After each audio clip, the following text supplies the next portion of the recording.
오늘 말씀은 함께 자리에서 일어서시겠습니다. 오늘 말씀은 에베소서 3장 18절, 19절입니다. 네, 우리 한 목소리로 함께 읽으시겠습니다. 시작. 능히 모든 성도와 함께 지식에 넘치는 그리스도의 사랑을 알고 그 너비와 길이와 높이와 깊이가 어떠함을 깨달아 하나님의 모든 충만하신 것으로 너에게 충만하게 하시기를 구하노라. 아멘. 아멘. 앉으시겠습니다. 할렐루야. 반갑습니다. 성도의 가장 큰 축복은 뭘까요? 그것은 우리가 주님과 함께 함께 사는 삶입니다.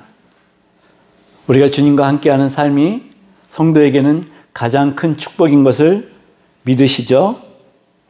아멘. 그리스도인에게 그거보다 더 큰 축복은 없습니다. 그것을 우리는 흔히 친밀감이라고 표현합니다. 사랑하는 성도 여러분, 여러분들은 예수님과 얼마나 친밀하십니까? 친밀하신가요? 친밀하세요? 예수님과 친하십니까? 우리가 이것을 체크하는 것은 우리 신앙에 굉장히 큰 중요한 포인트라고 생각이 듭니다. 이것은 무슨 말씀이니까 성경을 우리가 읽긴 읽는데 그냥 눈으로 읽고 끝나는 것이 아니라 우리 삶에 얼마만큼 적용이 되어지는 것인지 이것을 가늠하는 척도가 되어진다고 보시면 됩니다. 만약 우리가 성경을 읽고 성경 말씀대로 적용하면서 살지 않는다면 이것처럼 허무한 일은 없는 것입니다. 생각해 보십시오. 우리가 예수 그리스도와 함께하는 그 삶이 가장 큰 축복인데 우리가 쓸데없이 시간을 들여서 성경을 읽고 성경 말씀대로 살지 않는다. 이건 정말 시간이 아까운 일이라는 것이죠. 책을 읽다 보니까 이런 세 가지 유형으로 우리가 예수님과 얼마나 친한지를 그 친밀함을 재는 중요한 어떤 포인트라 그럴까요? 그것을 얘기하고 있는 부분이 있어서 발췌를 해봤습니다. 우리가 이 세 가지 유형으로 속한다는 얘기를 합니다. 첫 번째 유형은 예수 그리스도가 아니면 내 삶은 아무것도 아닙니다 하고 고백하는 그 삶인 것입니다. 이분은 예수 그리스도 안에 있으며 예수 그리스도로부터 음성을 듣고 또 지시를 받으면서 이분은 또 예수 그리스도의 그 빛을 너무나 사모하여서 이 빛이 자기를 비껴갈까 조심조심하면서 예수 그리스도께 집중하는 사람입니다. 모든 행동의 원인이 주님으로부터 시작되고 늘 주님으로 충만해져 있습니다. 이 사람은 예수님을 완전히 기대고 있어가지고요. 예수님이 몸을 조금만 비틀어도 넘어질 정도의 그 기댐이 있습니다. 이런 친밀함을 보여주는 그 사복음서 중에 요한복음이 대표적입니다. 요한복음의 저자는 자기 자신을 이렇게 얘기합니다. 예수 그리스도께서 사랑하시는 제자라고 표현을 합니다. 이 요한복음을 쓴 저자가 그렇게 자신을 얘기합니다. 이 요한복음을 읽다 보면은 이 저자는 정말 예수님께 이렇게 목을 길게 내밀고 예수님에게 기대어져 있는 그러한 모습을 보실 겁니다. 최후의 만찬이라는 그림이 있죠. 거기 보면 예수님의 어깨에 살포시 기대고 있는 그 사람이 있습니다. 아마도 그 사람이 요한이 아니었을까라고 생각을 합니다. 네, 제가 이런 사람들을 몇 분을 만나봤습니다. 이 사람은 건설 현장의 초보였습니다. 그런데 이 사람이 성령님의 음성을 들으면서요, 그 전기 콘센트 꼽는 거 있지 않습니까? 그거 타공을 하는데, 드릴을 가지고 타공을 하는데 성령님이 여기 뚫어라 하시고 정확하게 지시를 하더라는 얘기입니다. 그래서 하루 종일 그것만 따라서, 그 음성만 따라서 그 타공을 하는데 너무 기가 막히게 잘 됐다고. 당신 초보 맞냐? 이런 칭찬을 들었다는 얘기를 합니다. 또 어떤 분이 필리핀 선교를 갔는데 이분은 또 미용 초보였어요. 그 이제 필리핀 그 사람들을 머리를 잘라주는데 성령님께서 여기 잘라라, 여기 잘라라 이렇게 지시를 하더라는 겁니다. 그래서 따라서 거기를 잘라줬더니 그분들이 너무나 만족하는 그러한 상황을 봤다는 얘기죠.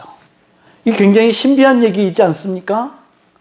이 기독교에 성령님께서 이렇게 역사하심으로 참 신비한 일들이 많이 일어납니다.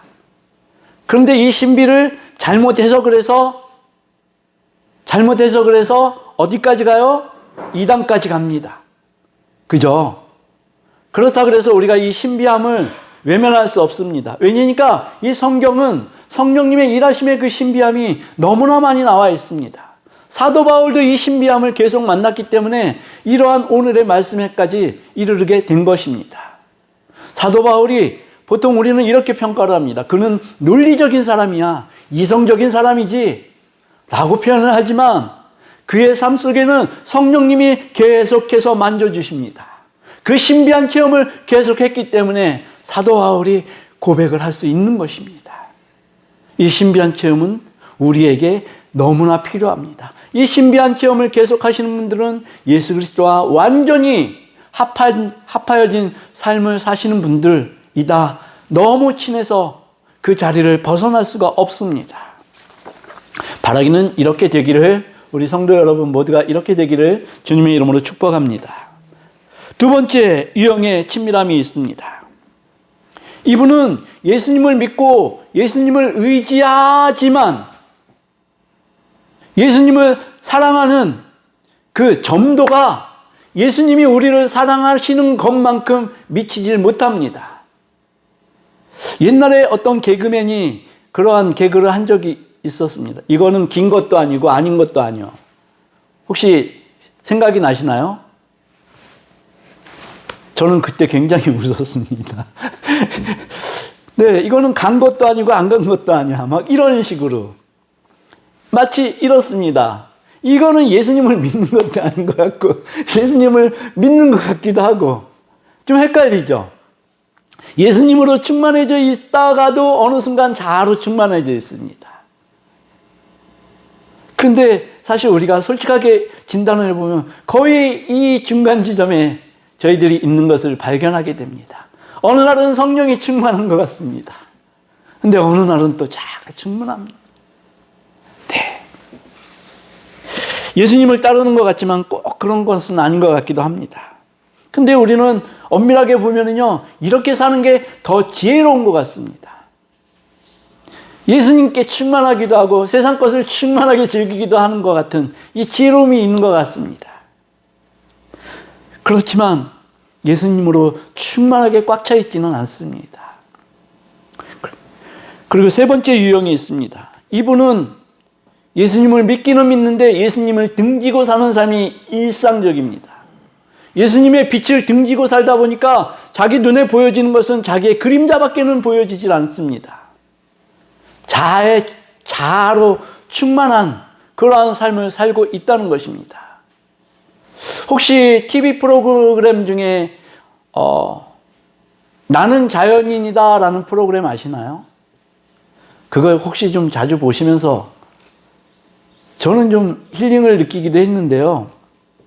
많은 사람들이 나는 자연인이다 라는 그 프로그램을 좋아한다고 하시더라고요. 아무것도 거칠 거 없이 자기 혼자 사는 것을 좋아합니다. 그쵸? 근데 옛날에 수도사들 있지 않습니까? 많은 수도사들이 나는 자연인이다 라는 방식으로 살았었습니다. 아무것도 거칠 것 없이 자기 마음대로 예수 그리스도를 믿고 싶어 했다는 얘기입니다. 그런데 그분들은 잘못하면요, 자아로만 꽉 차 있는 것입니다. 여러 사람들과의 관계를 힘들어하고 예수님과의 관계를 힘들어하고 그냥 자기 마음대로 사는 것입니다. 예, 말 그대로 자기의 그림자밖에는 볼 수가 없습니다.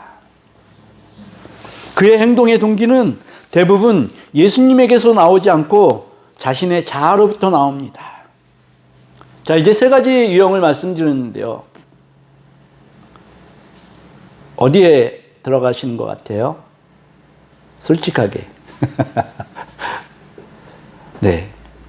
그런데 참 놀라운 사실이 있습니다. 제가 이 세 가지 유형을 말씀드렸는데, 자신의 자아만 보고 있고 자신의 자아로부터 행동이 나와지는 이분도 성도라는 말씀입니다. 오늘 사도 바울이 능히 모든 성도와 함께 지식에 넘치는 그리스도의 사랑을 알아야 된다, 이렇게 말씀하시는데, 그것은 우리가 그리스도인으로서 예수 그리스도와 완전한 그 친밀함이 있든지, 아니면 적당한 친밀함 가운데 있든지, 아니면 내 자아만 바라보는 그러한 상황에 있든지 간에 상관없이 이 세 부류의 모든 사람들은 하나님으로부터 부름을 받은 성도라는 사실입니다. 이 기도는, 바울의 기도는 오직 성도에게만 속해져 있는 것입니다. 세상 사람들에게는 이 기도가 속해져 있지 않습니다. 구원받은 자들에게만 이 기도가 속해져 있고, 사도 바울은 이 구원받은 자들만이 예수 그리스도의 사랑에 그 아는 지경까지 나아갈 수 있다라고 말씀하고 있는 것입니다. 우리 모두는 성도입니다. 여기 서 있는 저 목회자로 부르심을 받았지만 마찬가지로 성도입니다. 여러분들은 성도이신가요? 아멘. 여러분들도 성도입니다. 구분이 없습니다. 그런데 언제부터인가 교회가 획일화되고 제도화되어 있습니다. 이것들을 굉장히 힘들어합니다. 어떤 목회자들은 이 제도화되고 획일화되어져 있는 것 때문에 기독교가 살아있는 활력을 잃어버리고 그 제도 안에서 다 억압되어지고 있는 것 아닌가. 또 어떤 분은 우리가 하나님께로부터 자유함을 얻었는데 이 자유함을 교회들이 오히려 억압하고 있는 거 아닌가, 이렇게까지 말씀을 하시는 분이 계십니다. 네. 실제적으로 이 획일화되고 제도화되어 있는 것은 교회에서 좀 큰 교회만 간다 하면은 다 보여지는 현상입니다. 그래서 집사, 권사, 장로가 어떤 계급이 되어지고 전혀 그런 것 아닌데 그렇게 적용되어지는 교회가 많이 있습니다. 그래서 그리스도인으로 무언가 활동을 하고 싶은데 이분 안에 이 어마어마한 열정이 있는데 너는 아직 이 코스를 이수하지 못했기 때문에 아직은 그런 자리에 나가면 안 돼 라고 얘기를 합니다. 그리고 어느 직분을 받기 위해서는 이런 코스를 이수해야만 받을 수 있어 라고 얘기를 합니다. 그런데 예수 그리스도의 사랑을 온전히 알고 있는 사람들에게는 이러한 코스가 사실적으로는 필요가 없다라는 말씀입니다. 여러분들 교회 다니시면서 이런 얘기 많이 들어보셨죠? 사랑해야 해, 헌신해야 해, 희생해야 해, 봉사해야 해. 물론 이 모든 권고는 성경에 나와 있는 권고입니다.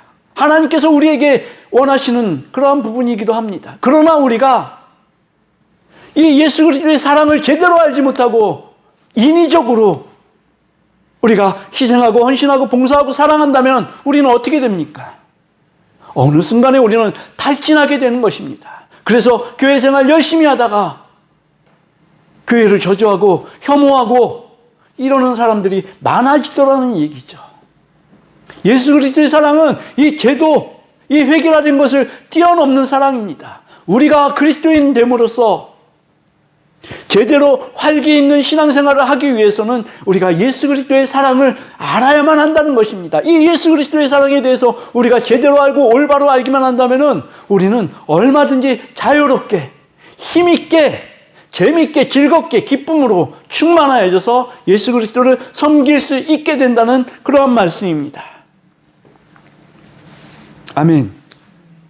사도 바울은 곳곳에서 예수님과 완전한 그 한 몸인 것 같은 그러한 말씀들을 계속하곤 합니다. 갈라디아서 2장 20절 하반절에 이렇게 말씀합니다. 내가 그리스도와 함께 십자가에 못 박혔다. 그런즉 이제는 내가 사는 것이 아니라 내 안에 그리스도께서 사시는 것이다. 이렇게 고백을 하지 않습니까? 예수 그리스도와 하나가 된 것입니다.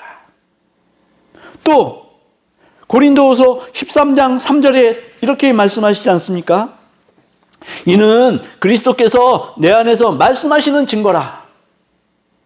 내 안에서 말씀하신대요, 그리스도께서요. 여러분들 그거 느껴보셨습니까? 우리는 예수 그리스도의 사랑을 알게 되지 않습니까? 그럼 당연히 이러한 음성이 들려오고 이러한 지시하심을 받을 수 있다라는 말씀입니다. 이것이 너무나 신비한 체험이라는 것이죠. 또 빌립보서 4장 13절 우리 함께 읽어볼까요? 주보에 적혀 있습니다. 빌립보서 4장 13절 시작. 내게 능력 주시는 자 안에서 내가 모든 것을 할 수 있느니라. 아멘. 사도 바울에게 지금도 계속 능력을 주신다는 것입니다. 예수 그리스도가 그 안에 계셔서 능력을 계속 공급해서 주신다는 그러한 말씀입니다. 또 빌립보서 1장 21절에 이는 내게 사는 것이 그리스도니. 예, 사는 것이 그리스도라. 사도 바울이 사는 게요, 그리스도가 사시는 것이다. 이렇게 얘기를 하고 있는 것입니다. 그래서 내가 죽는 것도 나에게는 유익하다. 이렇게 사도 바울이 고백을 하고 있는 것입니다. 너무나 신비한 말씀입니다. 우리가 우리를 향한, 다시 말씀드리면 나를 향한 그리스도의 사랑을 아는 것이 왜 중요합니까? 우리는 이것을 반드시 알아야만 합니다. 저는 성경에서요, 이 두 가지 말씀만 붙잡으면 끝난다 라는 생각이 들었습니다. 그 한 가지 말씀은 뭐냐니까요, 어디 가서 말씀하지 마세요. 여러분만 하세요. 네. 첫 번째가 우리에게 주님이 오셔 주십사 하는 것입니다. 이게 사도 바울의 기도입니다. 믿음으로 말미암아 그리스도께서 너희 마음에 계시게 하옵시고, 네, 그리스도께서 우리 마음에 계셔야 한다는 것입니다. 네, 아멘. 여러분들 마음속에 그리스도께서 계시는 것이 확실합니까? 아멘. 우리는 이것을 계속 점검해보고 추구하고 기도해야 합니다. 주님, 내 마음에 계시옵소서. 또 두 번째는 우리가 그리스도의 사랑을 알아야 한다는 것입니다. 나를 향한 그 사랑을 제대로 알아야 한다는 것입니다. 이 두 가지가 우리가 그리스도인으로서 누려야 할 최고의 것이다. 최고의 핵심이다. 저는 이렇게 생각을 합니다. 어디 가서 말씀하지 마세요. 네. 저는 정말 이게 너무너무 중요한 이 기록, 우리 성경 66권, 그 속에서 핵심을 뽑아내려면 그리스도께서 우리 마음에 계셔야 한다는 것이고, 또 우리가 그리스도의 사랑을 제대로 알아야 한다는 것. 그래야지 우리는 신앙생활을 신앙생활답게 할 수 있다는 것입니다. 하나님의 뜻을 왜곡하게 되는 그러한 경우가 많이 있습니다. 이번 주에 한 성도를 만났습니다. 그런 굉장히 하나님의 일에 열심인 것처럼 보였습니다. 그런데 하나님께서 자신의 전공과는 지금까지 살아왔던 그 방향과는 다른 사업 방향을 제시를 하더랍니다. 전혀 생소한 부분을 제시를 하더랍니다. 그래서 어떻게 됐겠습니까? 정말 고군분투를 했다는 말씀을 하시더라고요. 근데 원망이 들어왔겠죠. 하나님, 나는 이거 하나도 모르는데 왜 이 일을 시키십니까? 그리고 힘드니까 어떻게 됐어요? 막 육두문자까지 써서 하나님께 대항했다는 것입니다. 그런데 이분이 결국은 그거를 해가지고 자신의 표현에 의하면은 성공했다. 이렇게 고백을 하더라고요. 만약에 내가 잘 아는 일을 해서 내가 성공을 했다면은 아마 내가 교만했었을 것입니다. 그런데 내가 전혀 모르는 일을 하나님께서 시키시고 이것을 성공하게 하신 분이 하나님이시다라는 사실을 제가 인정할 수밖에 없습니다. 라고 말씀을 하시더라고요. 참 귀한 신앙 고백인 거 분명합니다. 그럼에도 불구하고 제게 아쉬운 부분이 하나 있었습니다. 이분이 하나님을 완전한 전능자로 믿고 있었다면, 알고 있었다면 과연 하나님을 대항해서 이러한 태도를 보일 수 있었을까 하는 그러한 의문이 들어왔다는 것입니다. 하나님이 전능자시다. 그렇다면 하나님께서 이것을 해라 하셨을 때 아멘 하고 나가지 않았겠습니까? 아무리 힘들고 어려워도 이것을 기쁨으로 감당하지 않았겠습니까? 얼마나 큰 차이가 있는 것입니까? 저는 말씀 중에 그런 게 있습니다. 아버지께서 큰아들에게 밭에 나가서 일을 해라 그랬을 때 큰아들이 뭐라 그러니까 저는 안 할 거예요. 그리고 아버지 앞을 떠나갔습니다. 근데 둘째 아들에게 밭에 나가서 이 일을 좀 해라 했을 때 둘째 아들이 알겠습니다 하고 아버지 곁을 떠나갔습니다. 근데 결과는 어떻게 됐습니까? 안 하겠다는 큰아들이 가서 일하고 하겠다는 둘째 아들은 일을 안 해버렸습니다. 저는 이 두 아들이 주님, 제가 웃는 이유는 어디서 비판하지 말라고 그러는데 맨 이 비판 정신이 들어와가지고요. 저는 이 두 아들이 아버지께 그렇게 합당한 아들이 아니라는 생각이 들더라고요. 물론 큰아들이 아닙니다 하고 나중에 가서 일을 하긴 했지만 네 알겠습니다 아버지 하고 가서 일을 했다면 얼마나 더 좋았을까요? 아버지의 마음이 얼마나 더 기뻤을까요? 우리는 하나님의 사랑을, 예수 그리스도의 사랑을 제대로 알지 못하기 때문에 주님께 대항합니다. 저도 마찬가지였습니다. 하나님 저를 목사직으로 불러주셨으면서 어떻게 이렇게 불러주시나요? 옛날에 제가 그렇게 원했던 신인의 은사도 안 주시면서 이렇게 자리에 세워놓으시고 이 일을 감당하게 하십니까? 제가 만약에 예수 그리스도의 사랑을 알기를 원하지 않고 그냥 이 자리에서 그냥 멈춤의 상태로 있겠다 그러면은 이 저의 목회는요, 행복이 아니고 즐거움이 아니고 기쁨이 아니고요, 저주입니다. 왜 하나님 저에게 계속 이 일만, 저에게 이렇게 어려운 일만 맡기시나요? 하고 저는 하나님께 대항할 수밖에 없습니다. 그러나 예수 그리스도께서 우리에게 베푸신 그 놀라운 사랑을 내가 지금 이 순간에 제대로 알기만 한다면 이 일은 얼마나 큰 축복입니까? 우리가 예수 그리스도 안에서 하나님의 자녀로 성도로 이렇게 살아간다는 것은 우리가 이 육체적인 세상에서 고난당하고 힘들고 어려울지라도 하나님의 자녀로 부르심받은 것은 얼마나 놀라운 축복입니까? 그것이 예수 그리스도의 사랑을 제대로 깨달은 자만이 알 수 있는 행복인 것입니다. 아멘.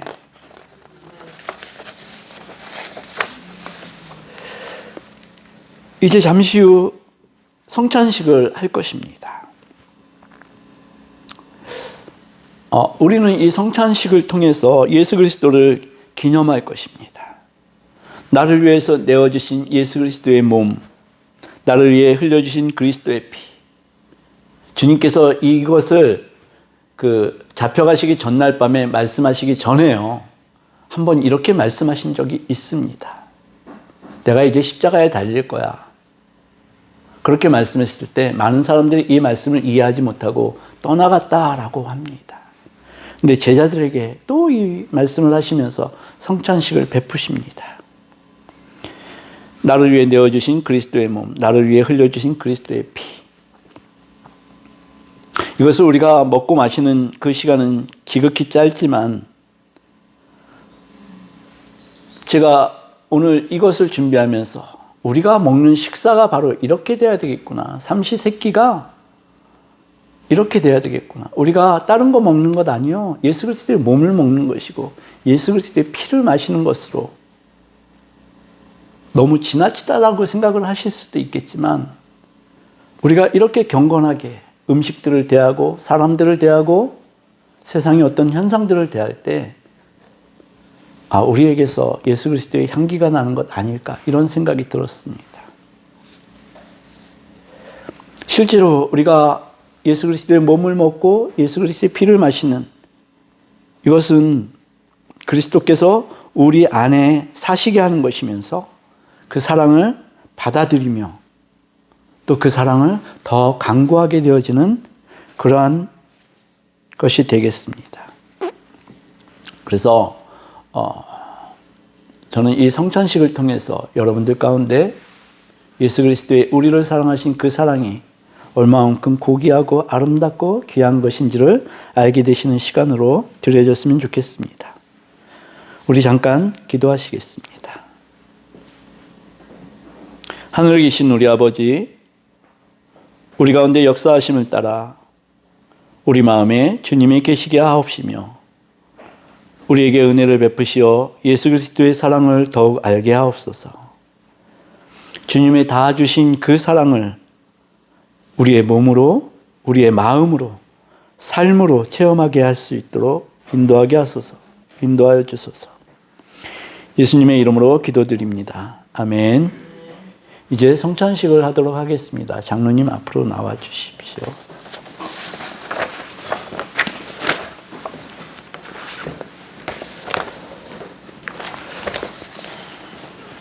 잠깐만요.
위로 올라오세요.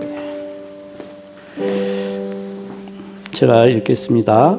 하나님을 믿고 그리스도를 따르는 여러분을 이 거룩한 식탁에 초대합니다. 주님께서 자신의 몸을 내어주시던 밤 떡을 손에 드시고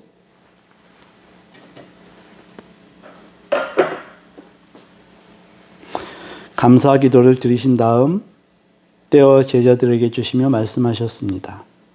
받아 먹어라. 이는 너희를 위해 내어주는 나의 몸이니 먹을 때마다 나를 기억하여라.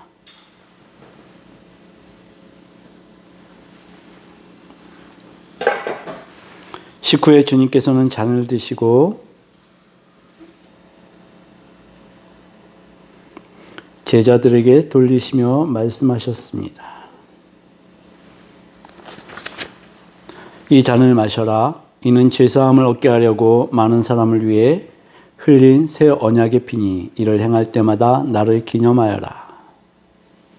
잠시 기도하시겠습니다. 거룩하신 하나님, 일찍이 주님께서 세상에 보내셨던 성령을 지금 다시 보내주사 진설된 떡과 포도주 위에 임하셔서 이 식탁을 성별하옵소서. 또한 성령께서 여기 모인 우리 위에 함께하사 이 떡과 포도주로 영원한 생명의 양식이 되게 하시며 이를 먹고 마심으로 그리스도의 새로운 몸을 입어 세상을 변화시키는 능력이 되게 하옵소서. 우리 주 예수 그리스도의 이름으로 기도합니다. 아멘. 이제 분병하겠습니다. 이 떡을 나눌 때 우리는 그리스도의 한 몸에 참여합니다. 이 잔을 나눌 때에도 우리는 그리스도의 피에 동참합니다. 장로님께서 이 떡을 돌리실 때 떡을 받으신 다음에 드시지 마시고 잠깐 가지고 계셔 주시길 바랍니다. 우리 한꺼번에 드시겠습니다.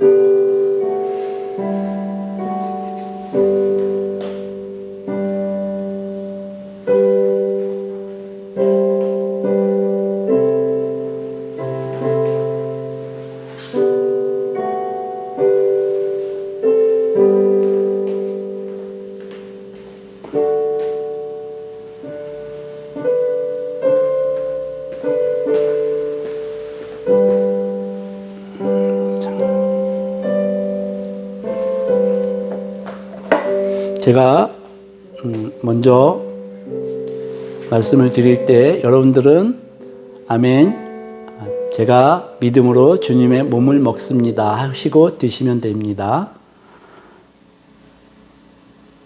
이 떡은 우리를 위해서 자신의 몸을 주신 예수 그리스도의 몸입니다. 아멘. 우리가 믿음으로 주님의 몸을 먹습니다. 아멘.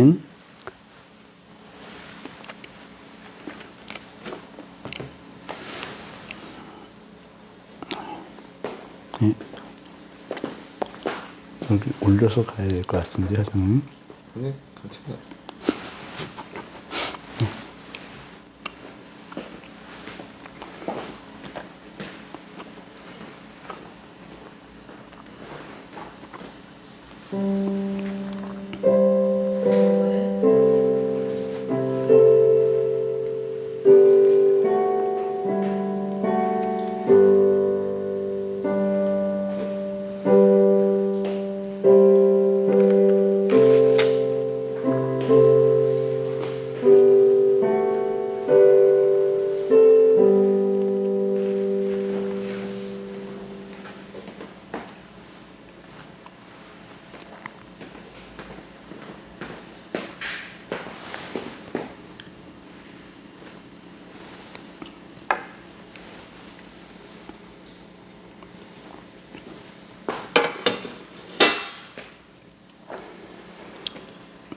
이 잔은 우리를 위해 흘리신 예수 그리스도의 피입니다.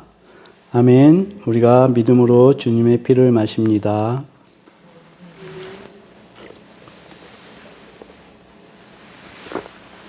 네, 잔은 그 앞에 놔주시기 바랍니다.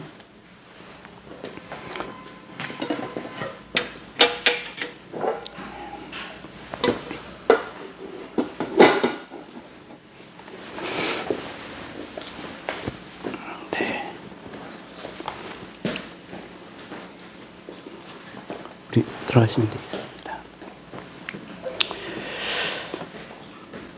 사랑이 많으신 아버지 하나님 감사합니다. 우리가 믿음으로 주님의 몸을 먹고 믿음으로 주님의 피를 마셨습니다. 주님, 우리가 주님의 몸과 피를 먹고 마심으로 우리 안에 계시고 우리와 함께 계심을 우리가 날마다 확증하게 주님 역사하여 주시옵소서. 주님, 성령님으로 우리와 함께 동행하여 주시옵시며 그 놀라우신 주님의 사랑을 날마다 체험할 수 있도록 우리들을 주장하여 주시옵소서. 예수님의 이름으로 감사하며 기도드렸습니다. 아멘. 우리 함께 일어서셔서 찬양하시겠습니다. 성자의 귀한 몸.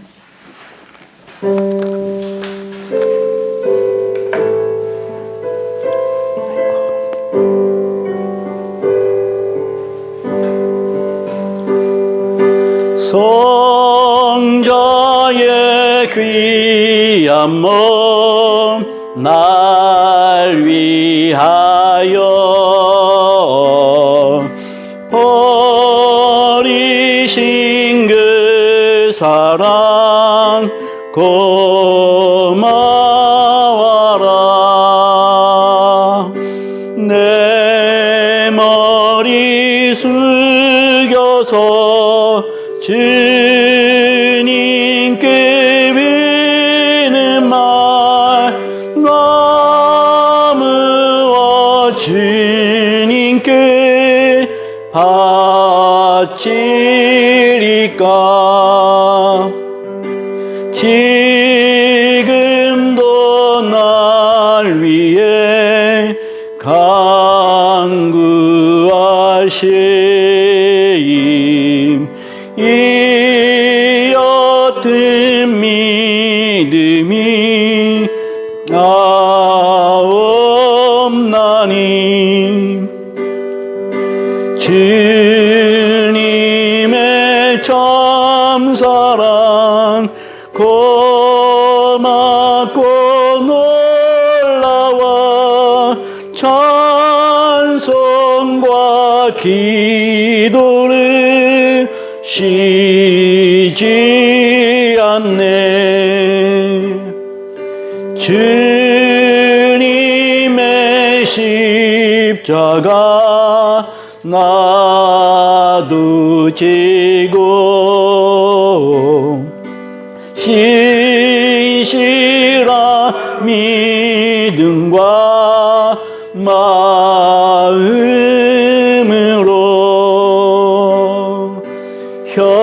형제의 사랑과 친절한 위로를 네게나 베풀게 하옵소서.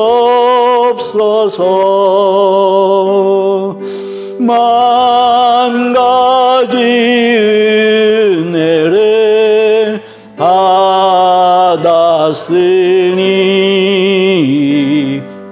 내 평생 슬프나 즐거우나 이 몸을 온전히 주님께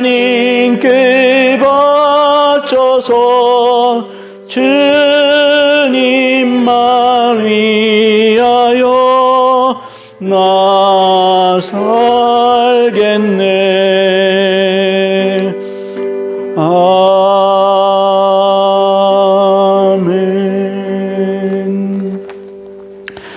교회 소식 잠깐 말씀드리겠습니다. 건강하고 활기찬 신앙을 위해서 매일 30분 이상 십자가를 묵상하고 기도하십시다. 김기승 권사의 재활을 위해 기도해 주시길 부탁을 드리고요.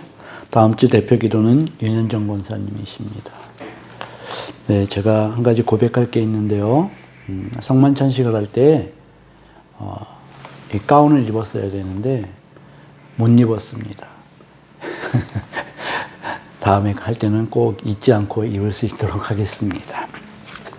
우리 축도하시겠습니다. 축도하심으로 예배를 마치겠습니다. 지금은 우리 주 예수 그리스도의 다 주신 그 은혜와 하나님 아버지의 그 다함이 없는 그 놀라우신 사랑과 성령님의 지금도 우리와 함께 하시고 우리 안에 계신 그 은혜를 우리가 주님께서 우리 마음에 계시기를 원하고 또 주님의 사랑을 더 알기를 원하는 우리 모든 성도에게와 이 예배에 참석하지 못한 우리 권속들에게 지금으로부터 영원토록 함께 하시기를 축원하옵나이다. 아멘.